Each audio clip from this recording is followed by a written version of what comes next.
There's an endless list of elite fighters that never made it to UFC champion. Some just didn't hit their prime at the right time, or others had that one opponent they just couldn't get past. It has often come up in the sport, who's the best fighter to never win a UFC title? And it's a question everyone has a different answer to, and I thought today we could revisit that subject. But it got me thinking, out of all these guys who didn't win a UFC title, who actually beat the most champions? Winning fights against MMA champions isn't everything, but it is a cool way to see who had a championship-worthy career. Alright everybody, the holidays are here, and of course that means just one thing, it's time to bang out your true classics. As always, they're ultra comfortable, they fit perfectly, and they make for the perfect gift for the men in your life, or just yourself. From jackets to jeans to sweatshirts, everything they make is designed to fit perfectly and complement your lifestyle. It's all made with premium fabrics to help you look and feel great. And right now, for a limited time only, for yourself or anyone you want to buy a gift for, you can get 25% off your first order. All you got to do is go to trueclassic.com/MMAOP. That's right, a discount code for you for Christmas. You're bloody welcome. We love True Classic. They're all premium products, but they all come at affordable prices. If you want to get more than one, you can buy them in packs, 3, 6, 9. They come in bulk. They've got t-shirts, hoodies, jeans, and they've got some exclusive offers just for the holiday season. But seriously, whatever you decide to buy from them, you really can't go wrong. It's all designed to fit with whatever lifestyle you've got, whether you're going to the gym, whether you're going to work. True Classic are so committed to their products. They have a 100% fit guarantee and a very easy returns policy. So if you're ready to upgrade your wardrobe, use the link in the description, trueclassic.com/MMAOP. Get yourself something nice, get someone else something nice. It's Christmas discounts, 25% off your first order, trueclassic.com/MMAOP. Merry Christmas.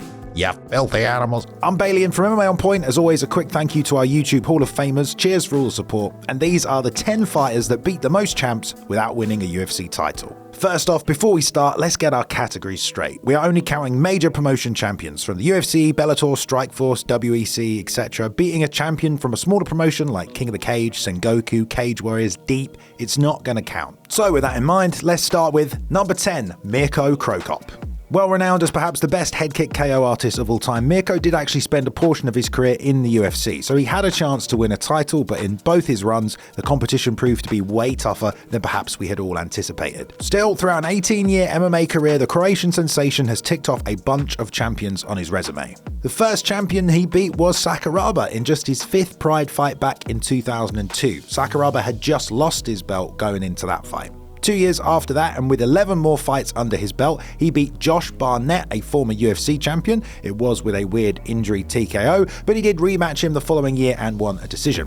Before that though, he also beat Kevin Roundelman and Mark Coleman back-to-back, another 2 former UFC heavyweight champions, and of course when he met the axe murderer Wanderlei Silva in the semi-finals of the Pride Openweight Grand Prix, he head-kicked the Pride middleweight champion. The final champ Cro Cop beat, however, wasn't until 2016, where he took on Muhammad Lawal in the second round of the Rizin World Grand Prix. King Mo was a Strikeforce and Rizin champion, but that brings Cro Cop's total up to 6 world champions that he managed to beat without ever winning a UFC title. Number 9, Alistair Overeem. Given Overeem has had the freedom to compete in a lot of different promotions during his MMA career, it's not that surprising he's beaten so many different champions. He also came close to actually winning a UFC title, but was ultimately finished by Stipe Miocic. The Reem's first win over an opponent who held a title was actually Vitor Belfort in the Pride 2005 Middleweight Grand Prix. Just 1 year before, Belfort had been given the UFC light heavyweight title after getting a TKO win over Randy in about 60 seconds when his glove cut his eye. Overeem guillotined him though in the closing seconds of the first round. Alistair then went on a tear through Dream, where he didn't face any champs until the Strikeforce Heavyweight Grand Prix, where he beat Fabricio Verdum, who was coming off his victory over Fedor Emelianenko, but ended up looking really bad. In that fight, Fabricio would though go on to be a future UFC champion. Right after that, Alistair entered the UFC and smashed through the former UFC champion Brock Lesnar in just 1 round, and after 2 losses, he'd take a unanimous decision win over another former UFC champion, Frank Mir. And then, as part of a 4-fight win streak that saw him challenge Stipe Miocic for the UFC heavyweight title, Alistair TKO'd Junior Dos Santos and then Andrei Arlovski in back-to-back fights, which all adds up to 6 for the Demolition Man. He never did win that UFC belt, but he beat 6 other guys that did though. Number 8, Wanderlei Silva. Despite all he did for MMA at the time, not many people talk about Wanderlei Silva having that great of a legacy. Sure, his time as the Pride champion was legendary, but even then it gets set aside almost when he has people like Fedor and Krokop to be compared to. Vandy actually fought for a UFC title pretty early on in his career, back at UFC 25 in 2000 against Tito Ortiz. He didn't win, and by the time he came back after Pride, his prime years were behind him, so it's not surprising he didn't compete for a UFC title then either. But he did beat his fair share of MMA champions, let me tell you. After losing to Tito, Wanderlei's first fight back in Pride was against UFC 13 tournament champion and King of Pancrase openweight champion Guy Mezger, and Silva KO'd him in just 4 minutes. 2 fights later and he was up against Dan Henderson, who was the back-to-back Rings tournament champion and undefeated at the time. Wanderlei took him to a decision, and Hendo would go on to win multiple other MMA championships after that. Then Vandy took on the Pride champion at the time, Sakuraba, and completely dismantled and dethroned him. After that, he beat Rampage Jackson twice. Quinton would go on to become a UFC champion, and once Wanderlei got to the UFC, he continued to beat more champs as well. The future middleweight champion Michael Bisping, former Strikeforce middleweight champion Kung Lee, and even though it wasn't that big back then, I'm gonna count the former WEC light heavyweight champion Brian Stann. That all adds up to 7 MMA champions that the Axe Murderer fought and beat, even though he never won that UFC title. Number 7, Shinya Aoki. Spending the majority of his career inside Asia, it's a shame we didn't get to see a lot more of Shinya Aoki competing against some of the best fighters on the other side of the world. He in fact never made it to the UFC, despite at times being ranked among the best pound-for-pound fighters on the planet, but none of that stopped him from beating his fair share of MMA champions. Let's start with his gogoplata of Joachim Hansen. Back in 2006, the Norwegian lightweight had already been the Shuto welterweight champion and would go on to win the Dream lightweight championship as well, a belt he ultimately lost again to Aoki. After subbing Hansen, Shinya beat Gaisus Cavalcante in the opening round of the Dream Lightweight Grand Prix. Cavalcante was the reigning 2-time Heroes champion. Then in the semi-final, Aoki also beat another Shuto champion in Carl Uno. At the end of that year though, he also went on to tap multiple organization world champion Eddie Alvarez. 1 year later, he Achilles locked and ended the 4-fight win streak of another Shuto champion, Tatsuya Kawajiri, and he then added a former WEC champ Rob McCullough, a Pride legend in Sakuraba, and a 1FC champion Edward Faloyan to his resume to make it 8 champions beaten in his nearly 60-fight MMA career. And that's not including the numerous Sengoku and Deep champions he also beat along the way. Aoki never really fought outside of Japan, but he still managed to beat almost every other champion there around his weight class. Number 6, Chael Sonnen. Now, I know that everyone likes to say Chael is undefeated as a fighter, but even that kind of attitude technically didn't win him a UFC title. He came about as close as anyone has in his first attempt against Anderson Silva, and unfortunately his next 2 chances after that also didn't go his way. But the bad guy always needs heroes to fight against, and considering the level of Chael's trash talk and his actual fighting skills, he's been able to fight multiple MMA champions throughout his career. As early as Chael's 8th pro fight, he was up against a future Strikeforce champion in Renato Sobral. He just lost to Chuck in the UFC, and Sonnen took him to a decision victory. But he eventually found himself in the WEC and fighting for the belt against Paulo Filho. He got submitted the first time but won the rematch, not the belt though because Filho missed weight. Still beat the champion though. Chael then beat former Strikeforce champion Nate Marquardt in a UFC title eliminator. Nate had been on a 3-fight win streak, and then Chael fought Anderson for the belt and lost, but immediately bounced back, beating the former WEC champ Brian Stann and the future UFC champ Michael Bisping.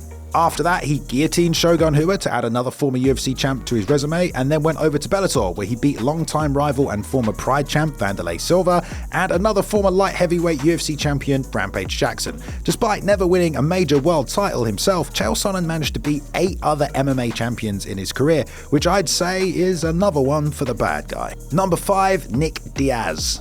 Joe Rogan himself said that when Nick Diaz was doing his thing in Strikeforce, he was one of the best to ever do it. And to be honest, when you break down his career and look at some of the championship fighters he's beaten, he's probably proved it. It all started with that big upset win over Robbie Lawler really early in his career, and in UFC history, Robbie would go on to become a champion in some smaller orgs and of course the UFC. Nick then tapped the Pride champion Gomi with a go-go plata. Now this one was overturned to a no contest, but honestly for the purposes of this video, I'm gonna count it anyway, because fuck it, it was a war and Nick beat him. In his Strikeforce era, Diaz got to fight and TKO the former UFC champ Frank Shamrock, and then after him the former WEC champion Scott Smith. He then followed that up by immediately TKOing and ending the 5-fight win streak of the Dream champion Marius Saromskis, capturing the Strikeforce title in the process. Nick then went to Dream real quick and armbarred a Japanese legend and former Shuto champ Hayato Sakurai before returning to Strikeforce and defending his title and beating his rival KJ Noons, who also happened to be the former Elite XC champion. After that, Nick went on to the UFC and was supposed to fight GSP for the title, but had to take on BJ Penn instead. He beat him, and that was another UFC champion on his resume. He couldn't get interim gold against Condit or the title against Georges St. Pierre, but he still collected Ws from a total of 8 MMA world champions in his career. Number 4, Fedor Emelianenko. Of course, one of the undisputed GOATs of MMA would find his way onto this list. It's one of history's great crimes that Fedor and the UFC were never quite able to work out a deal that let him test his fighting skills against the champions in the biggest promotion in the world, but that doesn't mean we didn't get to see Fedor fight plenty of other MMA world champions, even if they were past their primes at some point. Just like Chael in Fedor's 8th pro fight, he also took on Renato Sobral, the future Strikeforce champion. He gave Sobral just his 3rd loss ever in 22 fights when he beat him in the Rings tournament final in 2001. After that, Fedor challenged for the Pride World title against Antonio Nogueira and became the new heavyweight champion himself. The following year, the Russian beat 2 former UFC champions in back-to-back fights against Mark Coleman and Kevin Randleman before defending his Pride title against the future Rizin champion Mirko Cro Cop and ending his 6-fight win streak.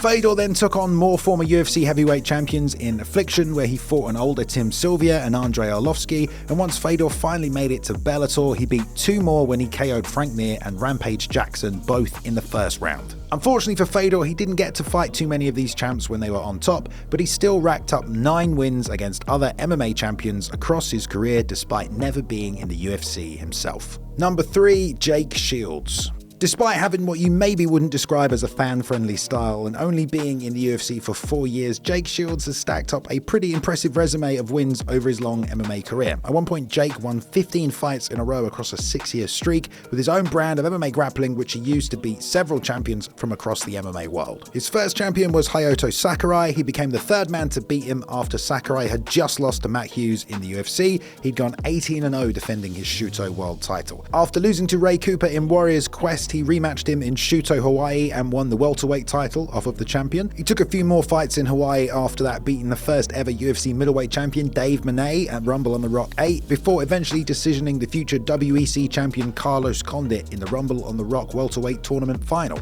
After Condit the following year, Jake would compete in Elite XC and tap out former WEC champion Mike Quicksand Pyle in the first round before heading to Strikeforce, where Shields went undefeated, first guillotining Robbie Lawler in just 2 minutes in his debut, all before defending his own middleweight title against Dan Henderson, the double Pride champion, a year later. Jake got into the UFC after that and he beat the likes of Yoshihiro Akiyama, the Heroes light heavyweight champion, for being the first and one of the only men to defeat Tyron Woodley in his early UFC career before he went on to become the champ. Shields then capped it off by beating Brian Foster once he made it to the World Series of Fighting. Brian was also a former champion, which brings Jake's total to 11. Now, Mike Pyle, maybe not the best example of a champion in the WEC, and he also beat Akira Kikuchi, a Shudo champion that I also didn't really count. So 10 or 11 for Jake, but either way he takes 3rd place and he beat a hell of a lot of MMA champions. Number 2, Gardmusasi.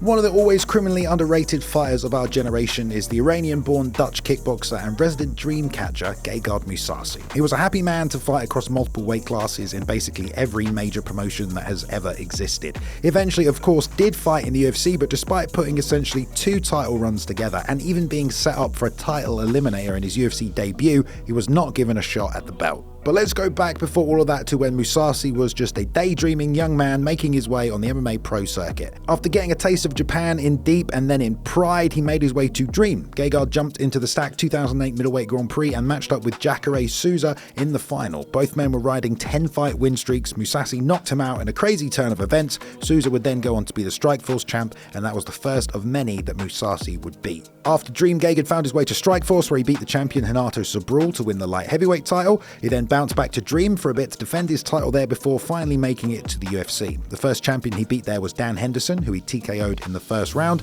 Then Gegard beat an old school UFC champ in Vitor Belfort and followed that up with a win over the former champ Chris Weidman. But all of that wasn't enough to get him a shot at the UFC title. So the Dreamcatcher left for Bellator, where he beat the former middleweight champion Alexander Shlemenko before winning the title off the champion at the time, Rafael Carvalho. He then beat the former UFC fighter and Bellator champ Rory McDonald before adding the former UFC champ Lyoto Machida and then Douglas Lima to his resume. That all adds up to 11 victories over MMA world champions, 12 if you want to count Sokoju for his time in KSW. Either way, it's a truly impressive number in Musasi's 60-fight career. Before we do get to number 1 though, there's a bunch of guys who deserve honourable mentions here. Ricardo Arona was another great Pride fighter and ADCC champion who ended up beating 6 MMA champions across his relatively short career. Uriah Faber often gets called one of the best to never win a UFC title. He also beat 5 champions before he ever made it to the UFC. King Muhammad Lawal never fought in the UFC, but he sneakily became one of the best fighters around outside of it. He's also got 5 wins over different MMA champions. And even Clay Guida inside the UFC has beaten 5 champions from major promotions despite never coming close to the title himself. There's a few guys who got 4 or 5 wins as well over champions, but anyone I've missed, you can drop them in the comments down below. Alright, number 1, Dan Henderson. It's the big man himself, the H-bomb deliverer, winner of maybe more major promotional titles than anyone else, Daniel Jeffrey Henderson, or Hendo as he's otherwise affectionately known. Dangerous Dan's first clash with a future MMA champion was against Carlos Newton at UFC 17. He fought him in the final and won a split decision. Newton would later become the UFC welterweight champion. Next, in the Rings promotion, Dan beat 2 future champs Big Nog and Hinata Sabrul in the same night at the finals of the 1999 King of Kings tournament. He then fought over in Pride, lost his debut to Vandy, but picked up a few wins, including one over Shogun Hua's brother Murillo. He was undefeated when he lost to Dan and would go on to win the Elite XC middleweight title. After that, Dan fought the former UFC champion Murillo Bustamante and stopped him in just 60 seconds. He then also beat him again in the finals of the 2005 welterweight Grand Prix before he took on the former UFC champ Vitor Belfort at light heavyweight. After beating him, he got a title fight against Vanderlei Silva for the Pride belt, and Hendo knocked him out in the 3rd round. And it was around this time Dan went back to the UFC. Once he was there, he beat the leg lock specialist Husamar Palhares. He'd go on to win the World Series of Fighting Championship. Right after that, Dan beat 2 UFC champions back-to-back, the former middleweight champion Rich Franklin and the future champion Mike Bisping when he knocked him out. That's when Dan jumped ship again, this time to Strikeforce, where he TKO'd Rafael Cavalcante and took the light heavyweight title before knocking out the Pride heavyweight champion Fedor Emelianenko. The last champ on Dan's resume is Shogun Hua, who he beat in the 2011 Fight of the Year to make it 12 MMA champions beaten by Dan Henderson. He won a title in every promotion he fought in apart from the UFC, and he's beaten more MMA champs than anyone else, even more than some of those that won a UFC title. Oh yeah, that was a fun one, wasn't it? I know everyone has their opinion about who the best fighter is who never won a UFC title, but after going through this list, there's guys like Jake Shields who just don't really get the credit after doing so much. I want to give a shout out to the editor as well, Max Randall. Thank you, Max. Always appreciate you, mate. You can check him out at Max_Randall, or you can go check out his new channel, The Combat Arcade. Always appreciate Max. As always, got to give a shout out to channel champions out there. You are very much appreciated. Thank you for supporting the channel, guys. If you want to join them, you can click the button down below or the link in the description. Anything you got to say about this one? Anyone you thought that we missed out? Let us know in the comments down below, or give us a like if you enjoyed the video, or subscribe if you want to see more videos from us as well. Thank you very much, everyone. I've been Bailey and hope you enjoyed this one. I liked it. Fun topic. I'll see you in the next video.